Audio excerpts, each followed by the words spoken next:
नमस्कार, मैं हूँ लीला। स्वागत है आपका हमारे चैनल में। आज का विषय है वर्ष 2021 में जनवरी में संकष्टी चतुर्थी का वैभव शुरू करते हैं।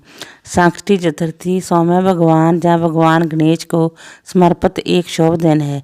हिंदू कैलेंडर के अनुसार हर महीने में 2 चतुर्थी तिथियां आती हैं।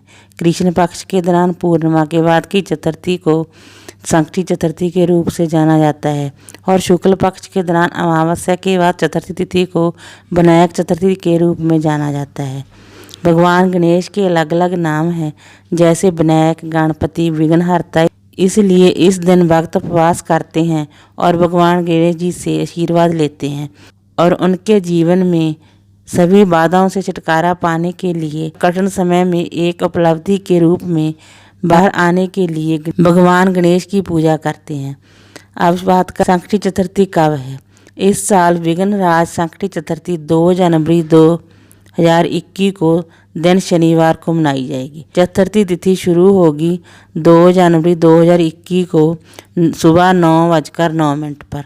चतुर्थी तिथि समाप्त होगी 3 जनवरी 2021 को सुबह 8:22 पर। चंद्रोदय का समय है रात्रि 8:12 तक। संकष्टी चतुर्थी व्रत पर सुबह और शाम की पूजा की जाती है। 2 जनवरी शनिवार को सुबह की पूजा का आरंभ सुबह 5:24 से होगा और 6:21 तक समाप्त होगा। शाम की पूजा का आरंभ शाम 5:35 से होगा और 6:57 पर समाप्त होगा। संकष्टी चतुर्थी व्रत पूजा विधि। इस दिन भक्त जल्दी उठते हैं और स्नान करने के बाद भगवान गणेश जी की पूजा करते हैं और मंत्र का जाप करते हैं। संकष्टी चतुर्थी पूजा शाम को चंद्रमा के दर्शन के बाद की जाती है। भगवान गणेश की मूर्ति को ध्रुवा घास और ताजे फूलों से सजाया जाता है। इस दौरान एक दीपक भी जलाया जाता है, जैसे कि हर दूसरे पूजा अनुष्ठान किए जाते हैं। पूजा के अंत में व्रत कथा, जिस महीने में पूजा की जा रही है, उसको पढ़ा जाता है।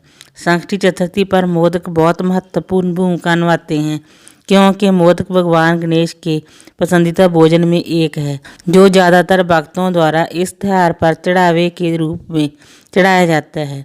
गणेश जी को प्रसन्न करने के लिए गणेश चालीसा, गणेश स्तुति का पाठ करें। शाम को चंद्रमा को अर्घ्य देने के बाद व्रत को पूरा करें। संकष्टी गणेश चतुर्थी व्रत की कथा। एक समय की बात है कि विष्णु भगवान का विवाह लक्ष्मी जी के साथ निश्चित हो गया। विवाह की तैयारी होने लगी। सभी देवताओं को निमंत्रण भेजे गए, परंतु गणेश जी को निमंत्रण नहीं दिया गया। कारण जो भी रहा हो, अब भगवान विष्णु की बारात जाने का समय आ गया। सभी देवता अपनी पत्नियों के साथ विवाह समारोह में आए।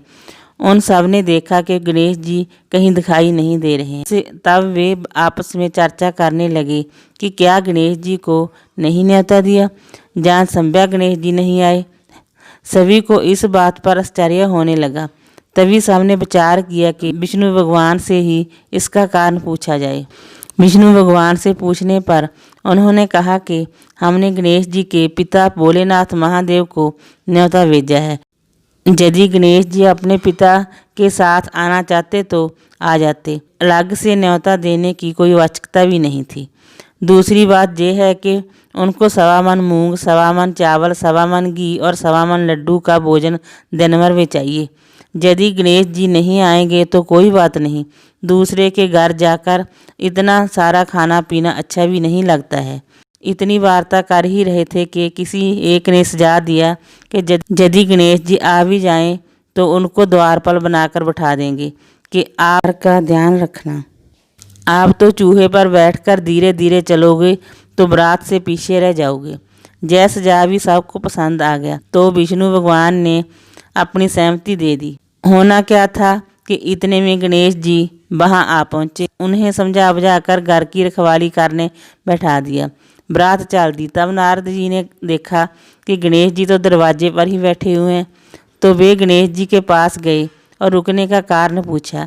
गणेश जी कहने लगे कि विष्णु भगवान ने मेरा बहुत अपमान किया है। नारद जी ने कहा कि आप अपनी मूर्छित सेना को आगे भेज दें तो वह रास्ता खोद देगी, जिससे उनके वाहन धरती में धंस जाएंगे। तब आपको सम्मान पूर्वक बुलाना पड़ेगा। अब तो गणेश जी ने अपनी मूर्छित सेना जल्दी से आगे भेज दी और सेना ने जमीन पौली कर दी। जब बारात वहाँ से निकली तो रथों के पहिए धरती में धंस गए। लाख कोशिश करें परंतु पहिए नहीं निकले। सभी ने अपने अपने पा किए परंतु पहिए तो नहीं निकले, बल्कि जगह जगह से टूट गए। किसी की भी समझ में नहीं आ रहा था कि अब क्या किया जाए। अब तो नारद जी ने कहा, आप लोगों ने गणेश जी का अपमान करके अच्छा नहीं किया। यदि उन्हें मनाकर लाया जाए तो आपका कार्य सिद्ध हो सकता है और यह संकट टल सकता है। शंकर भगवान ने अपने दूत नंदी को भेजा और वे गणेश जी को लेकर आए। गणेश जी का आदर सम्मान के साथ पूजन किया। तब कहीं रथ के पहिए निकले। अब रथ के पहिए निकल तो गए परंतु वे टूट फूट गए तो उन्हें सुधारे कौन। पास के खेत में खाती काम कर रहा था, उसे बुलाया गया। खाती अपना कार्य करने के पहले श्री गणेशाय नमः कहकर गणेश जी की वंदना मन ही मन करने लगा। देखते ही देखते खाती ने सभी पहियों को ठीक कर दिया।